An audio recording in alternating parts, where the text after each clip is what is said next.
Joe Biden gave us a little hint into how he would handle diplomacy as president.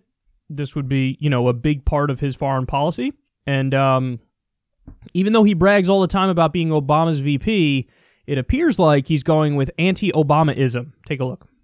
Vice President Biden, I want to ask you about North Korea. President Trump has met with Kim Jong-un 3 times. President Obama once said he would meet with North Korea without any preconditions. Would you meet with North Korea without any preconditions? No, not now. I wouldn't meet with him without any preconditions. Look, we gave him everything he's looking for. Legitimacy. The president showed up, met with him, gave him legitimacy, weakened the sanctions we have against him. I would be putting what I did as vice president. I met with Xi Jinping more than anyone else. I would be putting pressure on China to put pressure on Korea to cease and desist from their nuclear power, make their efforts to deal with nuclear weapons. I would move forward, as we did before, and you reported it extensively, Wolf, about moving forward the whole notion of defense against nuclear weapons, that we would, and when China said to me, when Xi Jinping said to me, that's a threat to us, I said, we're going to move and protect our interests unless you get involved and protect it. I would reignite the relationship between Japan and South Korea, and I would put enormous pressure on China, because that's also in their interest for them to put pressure on North Korea to cease and desist. But I would not meet with, absent preconditions, I would not meet with the, quote, supreme leader who said, Joe Biden is a rabid dog. He should be beaten to death with a stick. I count that. Other than that, you like him. Other than that, I like him, and he got a love letter from Trump right after that. Mr. Steyer, would you? Yeah, so, listen, this is one of those issues I just flat out disagree. I think Obama was correct, and I think Obama was brave politically at the time to say, yeah, I'll meet with our enemies without preconditions. That's what he said. And famously at the time, it was during the Democratic primary in 2007, 2008. And Hillary went after him on that and made it a whole line of attack, called him like naive and silly, and said like, who do you want answering the phone call at 2 a.m. or whatever in the White House? And like, the idea was, look at how stupid he is for wanting to talk to Iran, for wanting to talk to North Korea. And so they tried to paint him as naive. Whereas in reality, people interpreted him saying that as intelligent and interpreted Hillary's stance on it as like childish and hawkish. And so it helped Obama. In fact, that was one of the main reasons why I voted for Obama in the primary in 2008. I'm going back into the memory bank now. That was the first election where I was able to vote. And I originally wanted to vote for John Edwards because at the time he was running the furthest left campaign. Good thing he was out of it by the time it got to me, because we all know what ended up happening with John Edwards. But anyway, it was down to Obama versus Hillary by the time the primary reached New York, and I was still making my mind up leading into that date. Now, here's why. Because a lot of you were like, really? That was tough between those two? Listen, at the time, Hillary was openly arguing in the primary for a single-payer healthcare system. I'm not kidding. I know that sounds crazy, but Hillary Clinton in 2007, 2008 ran on single-payer healthcare. And even back then, that was a very important issue to me. I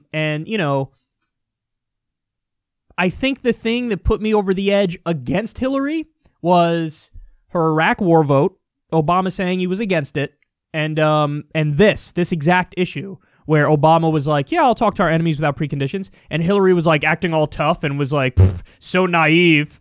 And I was like, why are you doing this? He's obviously correct. Yeah, like you want to talk to people you disagree with. Now, are there exceptions to that? Yes. Like, should you, take a meeting with ISIS or Al-Qaeda? No, because they don't really have geopolitical goals where you can negotiate and find a middle path and ameliorate them. If somebody's an actual Kool-Aid drinking jihadist, they want to wipe out all the infidels. So there's no point in meeting with them, because what are you going to meet them halfway and say, let's wipe out half the infidels? No. But you can meet with people who are geostrategic and are rational. And for all of Kim Jong-un's flaws, and he has many, and he's terrible on the domestic front, he's a vicious dictator, so on and so forth, but he's acted perfectly rational in a tit-for-tat way with the international community. Same with Iran. You could say they're terrible domestically, incredibly repressive, so on and so forth, but internationally, they've acted in a tit-for-tat way, and they're super rational, and they don't have world domination goals. So you absolutely can meet with Iran. You absolutely can meet with North Korea. No doubt about it. It's barely even a question. So I think Obama was 100% right on that, and that's one of the main reasons I voted for him over Hillary in the primary in 2008. And here is Joe Biden taking the opposite position, saying, no, I wouldn't meet with North Korea. And part of that is because he said the stuff North Korea's been saying about him is terrible. Yeah, but they called Donald Trump terrible things too, and he went and met with them, and I think he was right in doing that. It's one of the few things I give Trump credit for, is going to talk to Kim Jong-un. Now, you could argue in the case of Trump, it's just a raw anti-Obama-ism that led him to do that. I think that's a fair argument, and there's some evidence to back that up, that he's just trying to do the opposite of whatever Obama did. But in the case of Biden, you also get the sense that it's a little bit of just anti-Trumpism in Biden, which is why he wouldn't meet with Kim Jong-un. Oh, you gave him the legitimacy, you gave him a photo op. He's a world leader. He doesn't. It doesn't matter if you think we're giving him more legitimacy or not. He's the head of a country. That's legitimate. Whether or not you want to acknowledge it, that's legitimate. So I just don't agree with the, he says, oh, we gave him legitimacy. And then the thing about sanctions, like, oh, he's weakening the sanctions. Good. We should weaken sanctions because the sanctions only hurt the civilian population.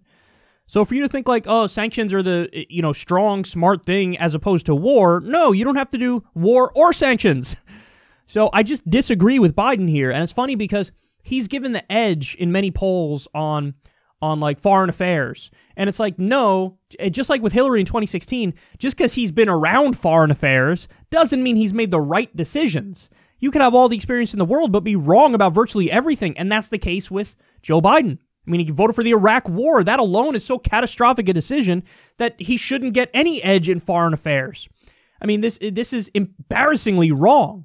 So I totally disagree with him. And it's weird how a lot of these people who have been in these foreign policy circles for a long time, they just get more and more hawkish. And then by the end of it, they end up taking these kinds of positions. No, I'm not going to meet with people who we disagree with. No, I'm not going to give them legitimacy unless you sanction them more and more.